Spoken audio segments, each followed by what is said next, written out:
Yeah, time to celebrate. Ooh. Because I just found out that Cyberpunk 2077 is coming to Google Stadia same day and date as all of the other consoles. Woo! So of course, I pre-ordered it. Wait, I pre-ordered it? That's kind of dumb. Why did I do that?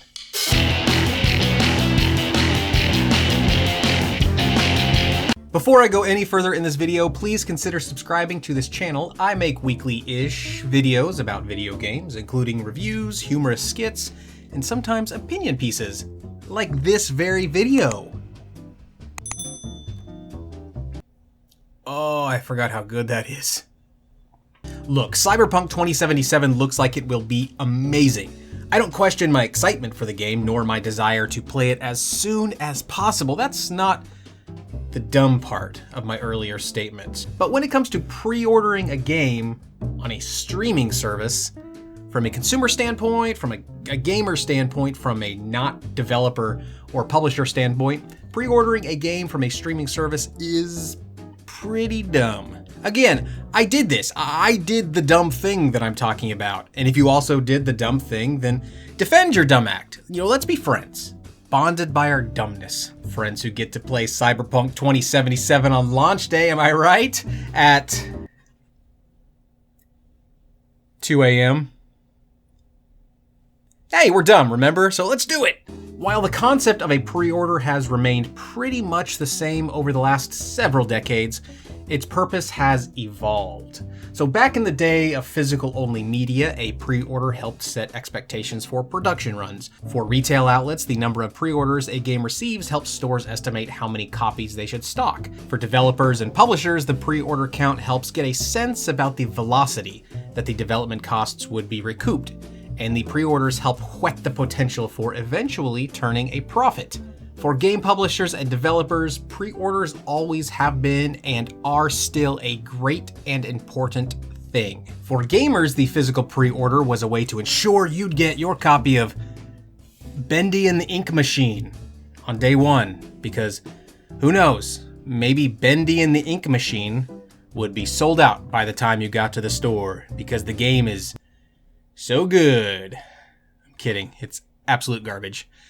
As games distribution turns away from physical and further toward digital, pre-orders still have the same level of importance to developers, publishers, and retailers. It's a signal of interest, a strong signal of interest, I will add. That's a distinction that will be important as I later bring up the concept of the wish list. But to gamers, the pre-order has become less important. Digital goods aren't subject to retail store stock limitations.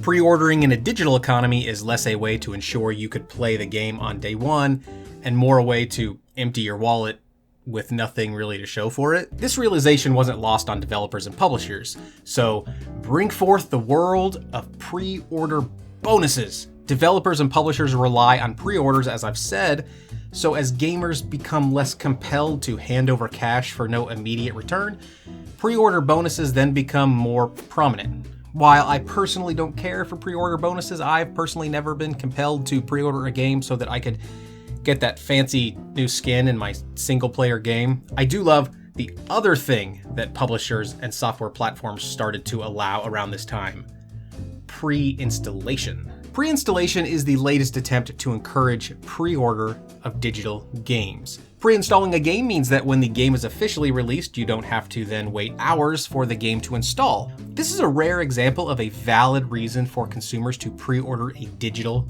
game. Publishers and devs get their precious pre-order data, and gamers get their precious few additional hours of gameplay. Everything seems right in the pre-order world. The world before there was order, I guess. Not surprisingly, as pre-orders became less relevant to gamers in the digital world, a new way to judge interest cropped up, and fast: the wishlist. The wishlist is really important, more important than you probably realize. According to data from Valve, the owner of Steam, I think the largest of all of the online PC game storefronts. According to Valve, about 26% of users who add a game to the Steam wishlist prior to the game's launch will end up purchasing the game within the first 12 months, with 13% of those being sales within the first week. That's huge. And there's some interesting psychology going on here. So to gamers, a wishlist ad implies a lesser commitment than a full pre-order. So I imagine gamers are more willing to provide publishers with wishlist data rather than commit to a full pre-order. If a wishlist is a way for publishers to sort of get their foot in your door, a pre-order is a way for them to get their foot, their arm, half of their shoulder, maybe a little bit, and also some of their mouth. But now with game streaming services like GeForce, I think it's called, Shadow, PlayStation Now, Xbox Cloud Gaming, the forthcoming Amazon Luna, and of course, Google Stadia, gamers have yet another reason to not care about pre-ordering a game. The simple truth is that if there's nothing to download, nothing to install, and no physical stock scarcity to be scared of, why should anyone pre-order a video game on a streaming platform? So in essence, it's really pretty dumb for anyone to pre-order a game from a streaming game platform, right? And with Google Stadia, Google doesn't take your money until release day, so there's not even the benefit of using the pre-order to help you budget your personal game buying allowance. But back to the wishlist for a second, Google Stadia, my cloud gaming platform of choice, hasn't introduced the functionality yet, and honestly, I'm not sure they will. The pre-order serves the same purpose for them, considering the money isn't taken until the game releases, a fact that Stadia makes very clear during the pre-order checkout process, and good for them for it. So why include a pre-order button, not a wishlist button, and then tell the user that the pre-order is basically the same as a wishlist? Well, my belief is that Stadia is attempting to court publishers to its platform by normalizing the idea of a pre-order. Stadia wants to make pre-ordering a game as frictionless as adding a game to a wishlist. But given that it's still called a pre-order, the potential customer may be more compelled to follow through with the purchase. The aim here is called a written commitment. It's a powerful psychology concept that works to influence people to take action where they might otherwise hesitate to do so after they've taken some small, seemingly innocuous action, like adding a game to a wish list or adding a game to a pre-order.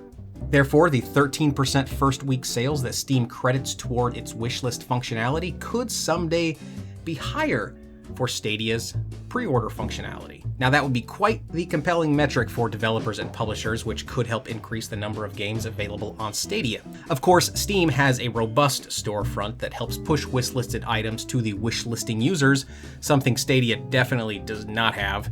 So any turmoil in the Steam versus Stadia pre-order versus wishlist world wouldn't be happening anytime soon. So what is the point of pre-ordering a game from a streaming platform?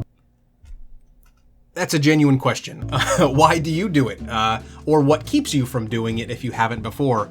Are you persuaded by pre-order bonuses? And most importantly of all, are you going to play Cyberpunk 2077 on November 19th at 2 a.m. on Stadia? And if so, what will be your strategy for staying up that late? I need tips. I'm old. I usually go to bed at like 9 o'clock. But hey, maybe an overtired hallucination state is the best way to play Cyberpunk 2077. I don't know. Please like, subscribe, and click the bell icon to make sure you don't miss future videos. If you're still watching this video, you obviously like it, right? Or at least you got something out of it. So it only makes sense to subscribe and get more something out of future videos. Thank you so much.